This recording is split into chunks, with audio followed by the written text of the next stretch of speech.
guys are probably like, wow, is Heart of Darkness a lot longer than ours? It's not. This is, I got this book when I was in college. I think back when you could get a textbook for $34. Can't do that anymore. So this was my Norton Anthology of English Lit for my freshman English class. And so this anthology has lots and lots of poetry and stories by various English authors. And Heart of Darkness is just one of the stories in this book. And so I use this because I've been reading this for a couple years since I took freshman English. And so all of these markings in my book are from different times that I've read it. I've read it over and over and over again. So often I use different colors just because that was what was available at the time that I was doing the reread. So I have notes in here, and I keep building upon it. And Heart of Darkness, I love Heart of Darkness because every time I go back, I can find something else that I didn't notice before. Still, I've probably read this 30 times, and I still notice something new that I hadn't noticed, or think about something different. And so this is definitely a book that requires multiple reads, and I think it's worth the payoff. It's a book that has so many universal themes and ideas that you need to read it 5 times, and after you read it 5 times, then you can really sit back and say, "Whoa, that's deep." But this text is the exact same text as yours. It's just that I've never wanted to transfer my 15 years of note-taking from this to that. So it's the same thing, same edition. And actually, I think yours has more notes than mine has. So. What else should we talk about? What about the river at the beginning? Did something that I think a lot of readers miss is that Marlowe is not the narrator of this story. Yeah, it's like unmentioned narrator. Yeah. So the unnamed guy on the boat in the Thames River.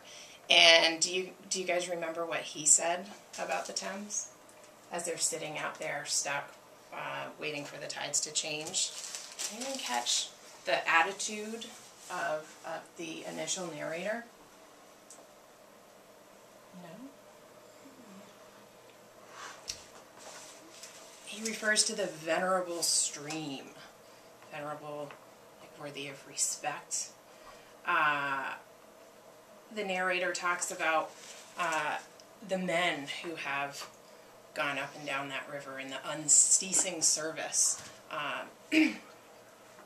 And he's reverent. He has a great respect for the knights who traveled up and down the river. And he says, let's see, hunters for gold or pursuers of fame, they all had gone out on that stream bearing the sword and often the torch. We talked about that symbol before, right? So this idea of bringing light and knowledge to the ignorant, dark places of the world. Messengers of the might within the land, bearers of a spark from a sacred fire. Again, similar image, the spark, the knowledge, the light, the goodness. What greatness had not floated on the ebb of that river into the mystery of an unknown earth? The dreams of men, the seed of commonwealths, the germs of empires. So, as a narrator sits out there stuck on this boat, he's thinking, wow, we are awesome. You know, this river, all of these men, he sees London, and he says London is the greatest town on earth. He has this enormous respect and admiration for the men who have come out of this stream and gone around the earth bringing that torch. And he sees light as good. Light brings civilization, and it's Marlowe. So you have to understand his purpose there. So he opens, and we see this very traditional view, what Marlowe's contemporaries would have thought of colonization, of imperialism, and then Marlowe opens, and the first thing he says there as they're sitting out there in the fading light on the river stuck, waiting for the tide, he says, and this too was one of the dark places on earth. And so he brings us right back. And his perspective is very different. And this also has been one of the dark places of the earth. So very different from what the narrator has said. The narrator is only thinking of the glory of the civilization, but Marlowe is not. He's thinking of pre-London. What was it like here? And it wasn't any different than all the other dark places on earth that without civilization. And he immediately starts talking about, rather than the knights and the explorers and the adventurers, these great men bringing the torch, he doesn't talk about that. He talks about the men who arrived there on a boat and who went into a place that was completely uncivilized and saw the horrors of the darkness and felt what it was like to go into a swamp where there's nothing, and what they would have seen and what they would have done and what they would have become from that experience. So it brings it right back that London and this greatest city on earth is, he says, that they were here yesterday when the first Romans arrived. In the timeline of world history, he says, we live in a flicker. That light, that spark, was just a little flicker on the timeline of history. And before that, the ugliness, the abomination was here.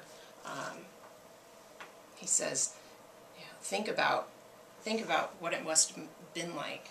There's no initiation into such mysteries. He has to live in the midst of the incomprehensible, which is also detestable, and it has a fascination too that goes to work upon him.